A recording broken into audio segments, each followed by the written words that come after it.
Lorsque ces militants se sont rendus compte, puisqu'ils n'étaient pas loin, ils n'étaient pas loin de là où nous étions bloqués, lorsqu'ils se sont rendus compte que nous étions bloqués, il y a une foule nombreuse qui a convergé vers nous, qui a fait sauter le verrou. À partir de cet instant, Monsieur le Président, nous n'avons plus, nos pieds n'ont plus touché le sol. Nous avons été pris en triomphe par nos militants. C'était des dizaines de milliers de personnes portées en triomphe vers le stade. Nous ne savons pas comment les portes du stade avaient été ouvertes, mais ce qui est sûr, nous sommes rentrés à l'intérieur du stade, portés en triomphe par cette masse, jusqu'à l'intérieur du stade. Nous sommes montés, nous sommes installés à la tribune. Tous les leaders étaient présents. Et l'atmosphère était une atmosphère des grands jours. Nos militants avaient pris d'assaut et les tribunes et les gradins. Je me rappelle encore ces jeunes en train d'entonner l'hymne national et d'autres qui s'étaient alignés sur la pelouse pour prier, faire 2 rakats de prière, pour remercier Dieu de nous avoir donné l'occasion d'être là et remercier Dieu également qu'il puisse bénir notre pays pour l'avènement de la démocratie en Guinée. C'était un grand moment, Monsieur le Président. J'étais là et je regardais ce spectacle avec beaucoup d'encouragement pour l'avenir de notre pays. À un certain moment, nous avons vu notre porte-parole faire son entrée par le portail de l'entrée des footballeurs. De là où nous étions, moi j'étais sur la première ligne et il y avait Sidi à ma droite, Selou Dalin, Bouakar Silla et ainsi de suite. Mais nous, notre position sur l'aile gauche était une position stratégique qui nous permettait de voir directement le portail d'entrée. Nous avons vu notre collègue Jean-Marie faire son entrée, ovationné par les jeunes. Et à son habitude, il était en costume cravate et les jeunes l'ont ovationné et nous étions contents que notre porte-parole ait décidé finalement de se joindre à nous. Aussitôt, nous avons entendu des crépitements d'armes à l'extérieur, suivis d'une grande nuée de gaz lacrymogène qui a envahi tout le stade. Le stade a été inondé de gaz lacrymogène. Nous étions à la tribune, mais de là où nous étions, on n'arrivait plus à respirer. C'était ma première expérience avec l'odeur ocre et sulfureuse du gaz lacrymogène. Les jeunes ont formé un cordon pour nous apporter, ils avaient des feuilles pour nous protéger justement contre l'effet du gaz lacrymogène. Je crois qu'ils en avaient l'habitude.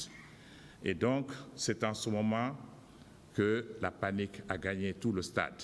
Les jeunes couraient partout. Les gens cherchaient il y a eu un moment de panique. Ces tirs à l'extérieur ont précédé l'entrée des soldats à l'intérieur du stade. Et ensuite, les militaires ont fait leur entrée. Et quand ils ont fait leur entrée, de là où j'étais, j'ai reconnu le commandant Abouakar Sidiki Diakité parmi eux. Il était facilement reconnaissable.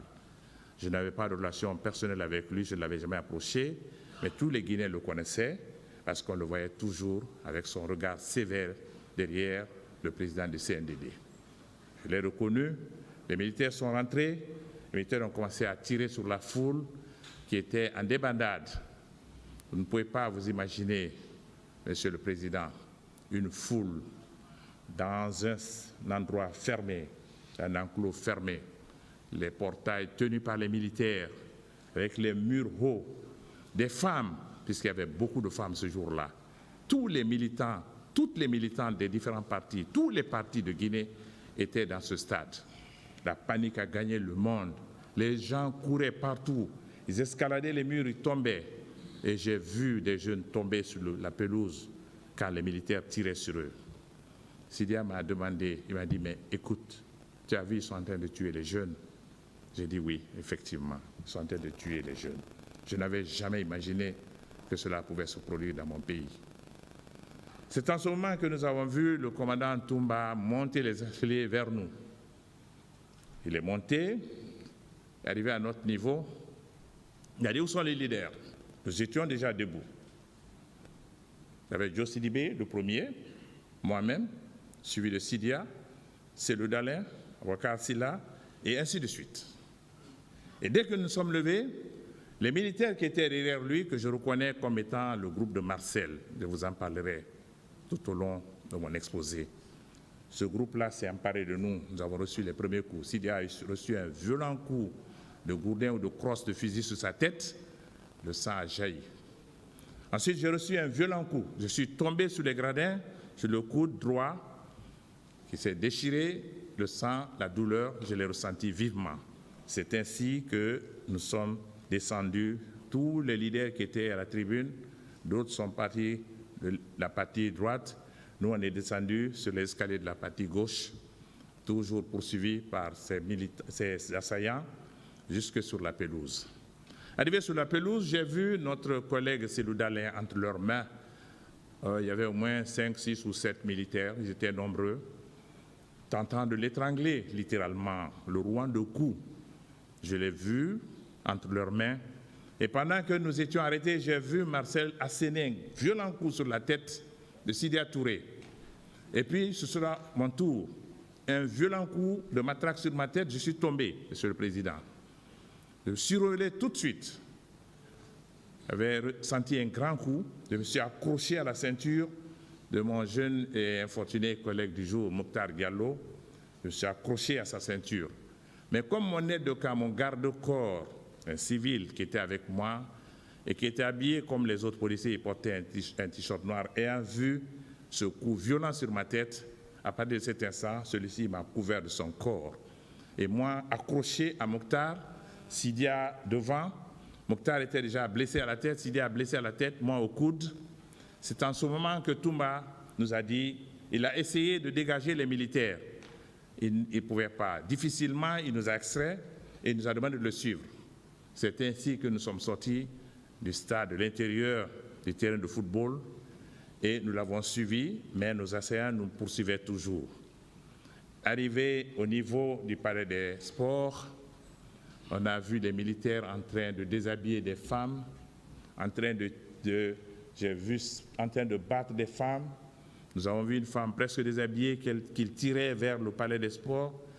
Et c'est ainsi que nous avons marché jusque sur l'esplanade du stade du 28 septembre. Arrivé là, nous avons retrouvé notre infortuné porte-parole Jean-Marie Doré. Il n'avait plus sa veste, ni sa cravate.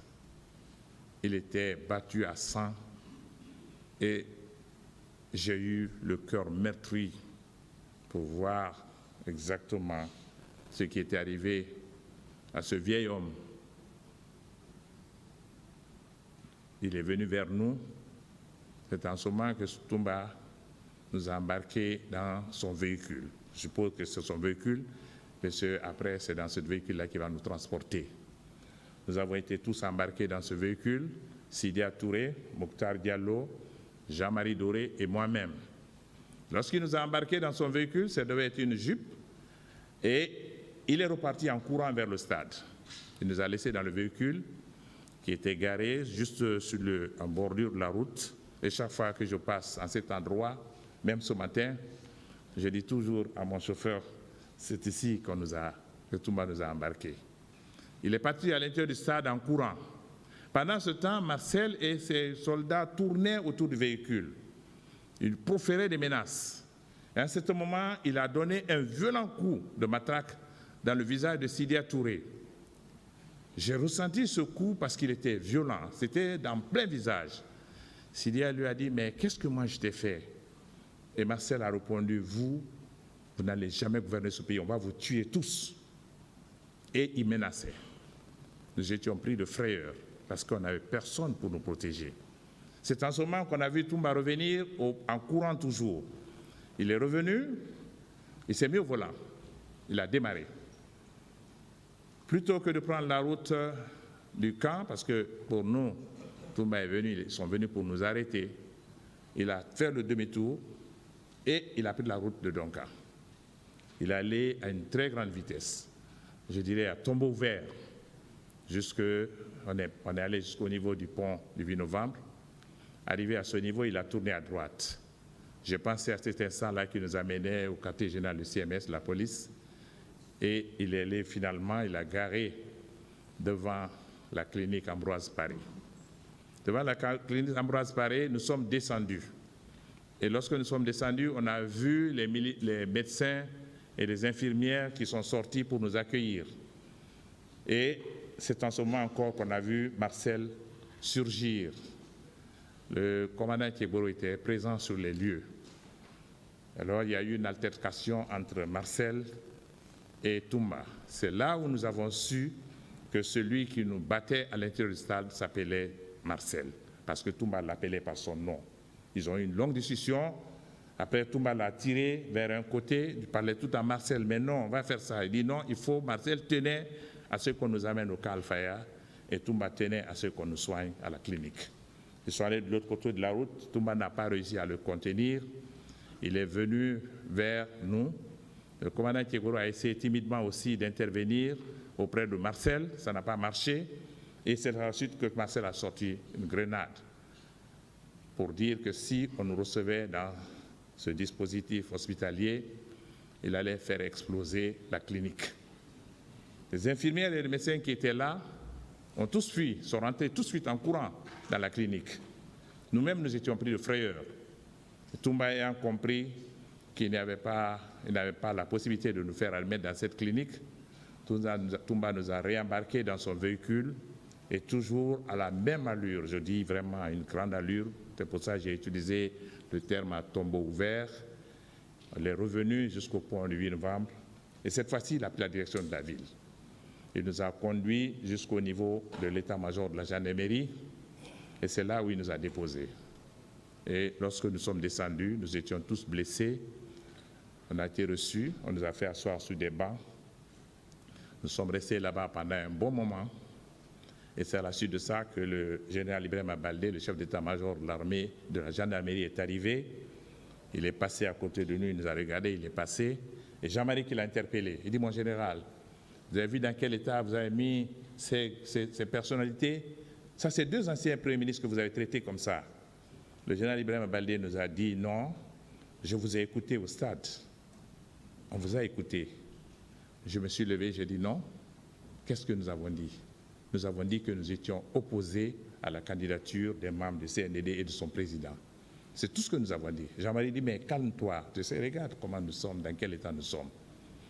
Et on s'est réassis et on est resté là pendant un bon moment. C'est après qu'on est venu nous chercher pour nous amener dans un bureau de la gendarmerie qui est à côté du ministère du Plan. Et c'est là où Sidi a accepté, parce que nous autres, on n'a pas accepté. C'est là où on a fait des points de suture sur la tête de Sidia dans des conditions très primaires, sans anesthésie. Et après, de là-bas, je crois que, entre-temps, parce que ça c'est en fin de journée, je crois que les autorités s'étaient rendues compte qu'il y avait beaucoup de morts, qu'il y avait eu un carnage au stade.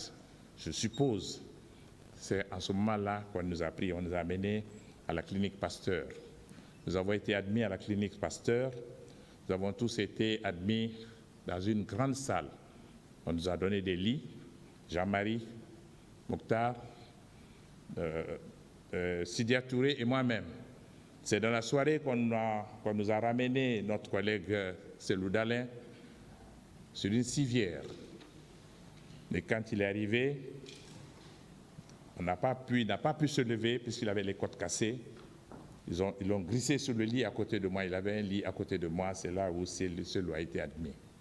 Et c'est là où nous nous sommes rendus compte que je l'avais pris pour mort quand j'ai quitté le stade. C'est la manière dont j'ai vu les militaires s'acharner sur lui. J'avais beaucoup craint pour sa vie, mais je me suis réjoui de le voir vivant. Mais il avait les côtes cassées. Nous sommes restés là, dans la même salle, pour un bon moment. Et dans la soirée, nous avons pu, puisqu'on n'avait pas de liberté, nous étions en fait détenus, parce qu'il y avait des gendarmes qui gardaient la porte et on n'avait pas le droit de recevoir de visite. On n'avait pas le droit non plus de communiquer parce qu'on a essayé d'appeler, de téléphoner. Les gendarmes venaient un moment pour dire vous avez des téléphones, ils ont essayé de nous fouiller. Et je peux considérer que nous étions détenus, mais nous avons pu trouver les moyens de communiquer à l'extérieur. Nous avons parlé à Conakry et ailleurs. Je garde cela pour moi. Nous avons communiqué un peu partout. Nous avons pu communiquer avec aussi nos collègues qui étaient à l'extérieur pour rassurer nos familles que nous étions vivants. Et c'est après que moi j'ai su qu'on allait dire à ma maman à Cancan que j'étais mort au stade, parce que toute la journée elle était sans nouvelles de moi. Et c'est en ce moment que les familles ont été assurées que nous étions encore vivants et que nous étions bien dans la clinique Pasteur. Et c'est en ce moment aussi que nous avons eu les premières nouvelles du carnage du stade.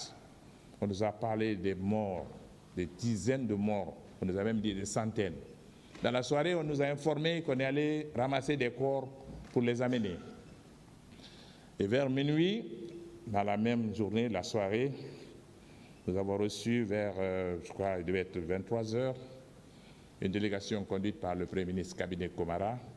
Dans cette délégation, il y avait le grand imam de Conakry, il y avait Monseigneur Gomez, il y avait le ministre Koutoubou Sano et aussi Moussa Kebourou était avec eux. Ils nous ont annoncé que le président du CNDD avait accepté de nous laisser partir et qu'on pouvait rentrer à la maison.